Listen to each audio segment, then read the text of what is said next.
Olá, seja bem-vindo. O Produtor Quer Saber de hoje nós vamos discutir a reforma trabalhista e o cenário do café. Para isso nós convidamos o presidente do Conselho Nacional do Café, Silas Brasileiro. A entidade, o CNC, ele envolve as maiores cooperativas de café do país, aí com 330 mil produtores rurais. Seja muito bem-vindo, bom dia. Bom dia, Marcelo. É um prazer estar com você aqui falando de uma matéria tão importante, principalmente na área social, como é o nosso café. Agora estão tramitando no Congresso, então são 2 projetos de lei, uma medida provisória. Vamos começar aí então um aspecto geral dessa necessidade de se fazer a reforma trabalhista na sua visão. Bom, nós estamos vivendo ainda a era de 43, época de Mussolini. Essa é a nossa legislação trabalhista no Brasil e ela tem impedido a geração de emprego. Então, a necessidade da reforma, no nosso ver, na nossa avaliação, é exatamente para dar oportunidade de gerar emprego. Nós sentimos no campo, a cada dia, a substituição de mão de obra humana pelo maquinário. E isso realmente é triste. Nós sentimos que temos aí cerca de 13 milhões de desempregados no Brasil e nós temos essa substituição da mão de obra humana pelo equipamento mecânico. Portanto, a reforma ela vai trazer uma segurança jurídica, uma modernização, onde os dois sairão ganhando, tanto o trabalhador quanto o empregador. E com isso nós não ficaremos aí à mercê de julgamentos que muitas vezes não são feitos de uma maneira com a justiça que deveria ser praticada. E essa incerteza, então, gera o quê? Desemprego. Esse é o grande cenário de hoje, né? Aí você parte para essas reformas. O que eu falei? Porque cada um setor está indo numa direção em relação a esta reforma. Como nós poderíamos definir o que trata, por exemplo, o projeto de lei 6442? Bom, esse projeto ele foi concebido dentro da Frente Parlamentar Agropecuária. E lá nós temos representantes que defendem o trabalhador como um todo, sindicalistas, e nós temos aqueles que defendem a área produtiva também, inclusive não só rural, mas também a industrial. Então esse conjunto trabalhou e criou esse projeto, que foi aperfeiçoado e foi apresentado pelo nosso presidente hoje da Frente Parlamentar Agropecuária, o nobre deputado Nilson Leitão. Então, o 642, ele está criando, sim, uma legislação rural. Essa é a grande vantagem. Então, nós teremos a legislação urbana, como ela funciona, mas especificidades que estão hoje sendo necessárias serem criadas, porque a legislação urbana não contempla, e com isso, então, nós teríamos a legislação rural que daria essas definições, daria esses parâmetros, facilitaria realmente essa geração de emprego. É muito inteligente o projeto apresentado e ele não tem nenhum viés ideológico. Outra grande vantagem é exatamente essa. Nós estamos falando hoje sobre o PPA desse quadrimestre. É realmente uma preocupação. Foi feito no governo passado que tinha um viés e hoje nós temos um outro governo que tem uma outra visão totalmente diferenciada. Então o 642 é exatamente isso. Ele vem fazer com que nós possamos ter uma observação, os olhos voltados para a modernidade, gerando assim emprego e segurança jurídica no campo. E tem o outro projeto de lei, então, o 6787. Esse é um projeto do governo. Ele é interessante. Ele tem muitos pontos positivos, que nós realmente respeitamos, mas tem realmente também alguns itens dentro desse projeto que nos traz uma certa intranquilidade. Por exemplo, nós estamos buscando cada vez mais o legislado e aquilo que é o acordado, fazendo uma separação, que tudo que é acordado, tudo que é discutido entre os dois sindicatos, trabalhadores e empregadores, deve ser respeitado e não simplesmente aquilo que é legislado, porque a legislação ela é fria, ela tem um conjunto de uma maneira geral. Mas aquilo que é acordado não são as duas partes que são sentadas. Para isso, inclusive, nós evoluímos criando um núcleo intersindical hoje, onde as duas partes se assentam, se entendem e evitem, inclusive, ações trabalhistas. Nós tivemos, o ano passado, mais de 4 milhões de autuações fiscais. Então, imagina aonde nós vamos chegar. E em cima desse projeto, então, do governo, nós temos as metas pré-estabelecidas. Metas numa situação econômica que o Brasil vivia e que hoje é totalmente diferenciada. Então, é impossível de serem atingidas. E nós temos que alterar isso, colocar a coisa clara. Temos objetivos, mas não metas. Eu acho que tem que separar bem o que é objetivo, aonde se pretende chegar e as metas que têm obrigatoriamente serem cumpridas. Então, essa compreensão, muitas vezes, nós não encontramos através do agente fiscal. Deputado, e com relação à medida provisória 762? A grande preocupação é que ela criou um sistema de gratificação pela aplicação de multas. Então, o agente fiscal, enquanto mais multas ele aplicar, melhor será a sua remuneração. É um estímulo para que, ao invés de trabalhar no sistema educativo, de dupla visita, onde eu poderia orientar o produtor, não.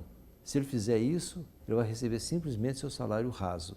Mas se ele aplicar uma penalidade, consequentemente, aquela penalidade vai incidir diretamente no seu salário.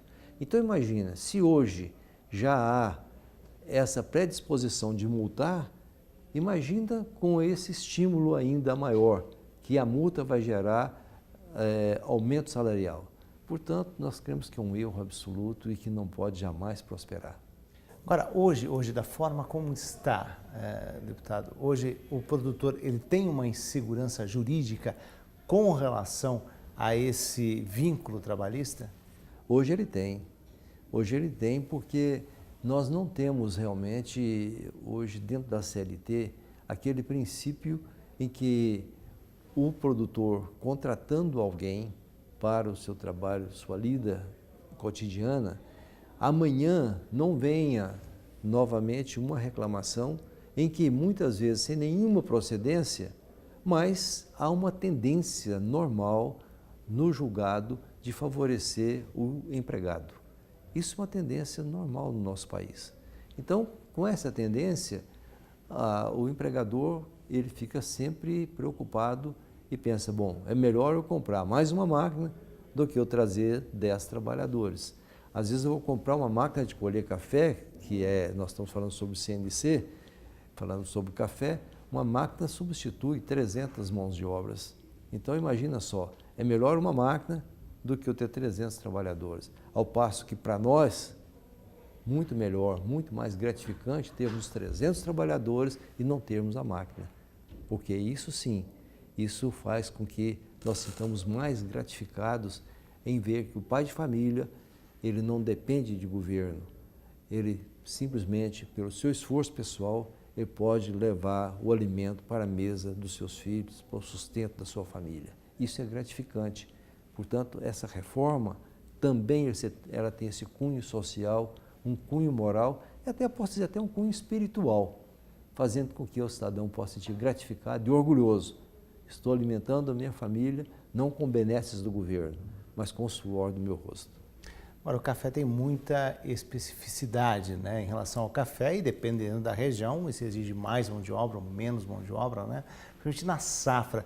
Existem alguns pontos que são preocupantes em relação a transporte, por exemplo, do trabalhador e também a questão da contratação nessa época. Isso ainda precisa ser trabalhado? E muito. Com relação ao transporte, nós não defendemos nada que é errado. O trabalhador tem que ser transportado com segurança e com conforto. Mas a legislação proíbe que ele faça horas extras. Quando ele está trabalhando na safra, ele ganha pela sua produção. Então ele quer começar bem cedinho e quer ir até a noite, porque é a oportunidade dele comprar uma geladeira nova, comprar um carro, a gente vê, reformar a sua casa. No entanto, a lei não permite.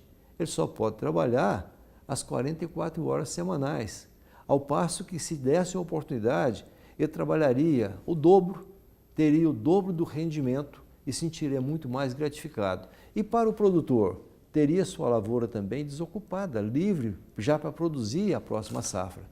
Portanto, você imagina que incoerência. O cidadão quer trabalhar e a lei o impede. É triste a gente ver isso. No entanto, essa é a nossa legislação hoje. Ela precisa ser... Porque muitos produtores foram autuados e até não se conformam com algumas autuações por causa da interpretação de quem vai no campo. Existe o desconhecimento? Existe sim, existe sim.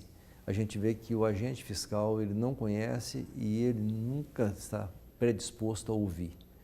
Ele se julga uma autoridade que está superior e acha que tudo aquilo que o empregador falar para ele está falando no sentido de uma autoproteção. Não entende que aquilo é bom para o empregado, é bom para o país, mas ele não consegue ter essa interpretação. É exatamente isso que viveu ao longo dos anos, né? O viés ideológico, ele é que efetivamente confunde e muitas vezes impede esse avanço da legislação. E precisa avançar. E precisa avançar e rapidamente. E os técnicos que são, por exemplo, do Ministério do Trabalho, precisaria ter essa aproximação maior com a realidade do campo?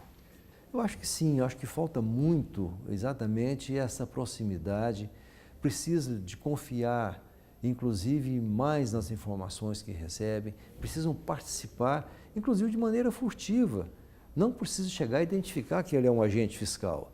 Ele pode chegar a ver efetivamente o que está ocorrendo no dia a dia, o que está acontecendo, e depois, se ele se identificar, e se for o caso, então, aplicar, se for o caso de uma multa, ou se for o caso de uma oportunidade em que pode realmente ser feita aquela correção daquilo que ele viu.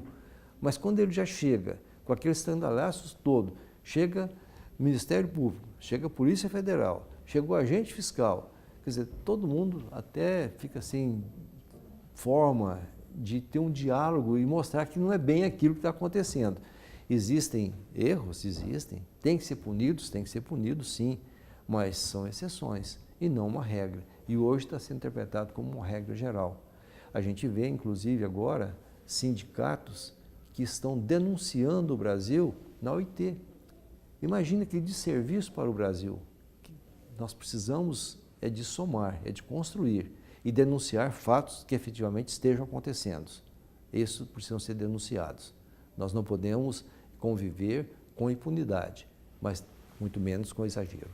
Tá certo. Presidente do CNC, Silas Brasileiro, nós vamos fazer um breve intervalo, nós já retornamos com o Produtor Quer Saber e nós vamos falar no próximo bloco sobre o cenário do café no Brasil. Um instante só, não saia daí.